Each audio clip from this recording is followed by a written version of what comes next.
Hey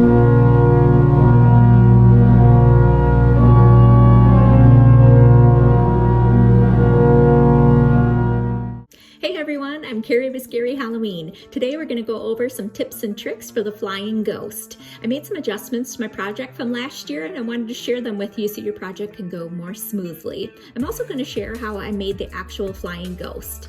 If you haven't seen the first video, go back and watch that. I'm going to link it in the description. If you're new to my channel, subscribe for more Halloween DIY videos. So some of you have asked for more details on my actual setup. Last year, I dug this hole and put a couple of bags of quick set concrete in it and stuck a 2x4 into the concrete before it set. I wiggled it around a little so it had a small amount of play and then pulled the 2x4 out once the concrete set.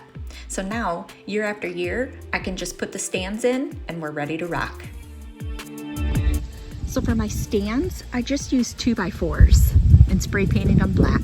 The stand's about 8 feet tall and this arm comes out about 18 inches. It is joined by this bracket here, which I spray painted black. I'll link this in the description. And then there's a couple of screws at the top of the board here. There's also been some questions about how the line actually moves. So up at the top here is my wiper motor, and that wheel there is the locking wheel of the bike. So it is powered by the motor rather than freely spinning. So that pushes the line. And then there's my fish swivel, and I attach my ghost directly to that.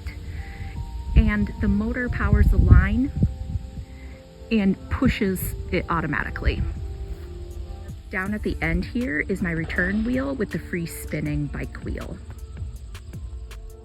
So I'm going to try a couple of new things this year, one of which is going to be using this regular poly line. It's a 50-pound test. I think I'm going to be able to pull it tighter than the spider wire. So I've had a few questions on how I pull my line tight. I'm going to show you a little example here on a smaller scale. I start and finish my line at the fish swivel. So I tie the line on one end, loop it around my first wheel, and then bring it back around the second wheel, and then it joins here. So I loop the end of the line through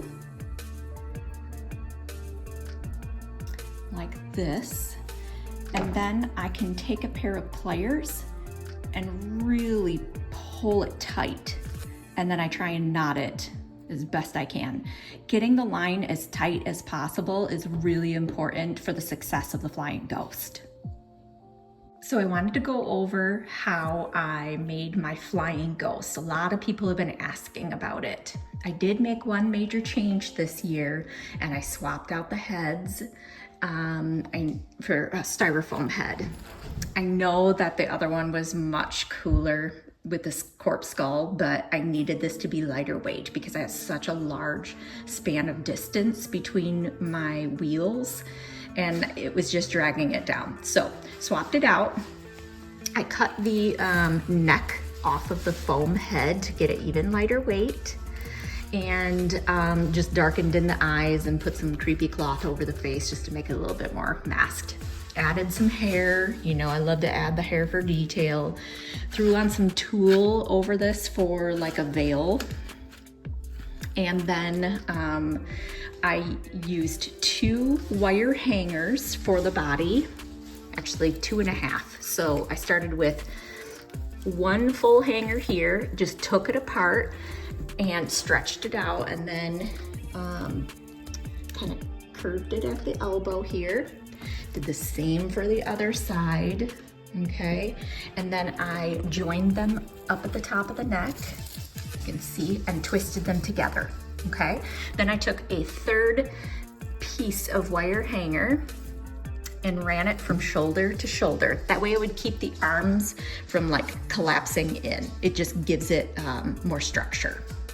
So at the neck, it's, you know, twisted together. And then I took an additional piece of wire and threaded it up through the head, through the styrofoam head, And you can see the wire poking out at the top here. And I just connected it to my fish swivel. And then the fish swivel can go right on the line. And then I used tulle for the body. If you cut the tulle into little pieces, it kind of fills out a bit, gives it a little bit more depth. Also keeping it super lightweight. These skeleton hands that I'm using were actually a pair of earrings that I bought, and they came with a hole here, and I looped it into the wire hanger. I will put the link to these earrings in the description, along with the link to the styrofoam heads. So even though the new ghost head isn't as creepy as the first, it's still highly effective and super creepy at night. Take a look.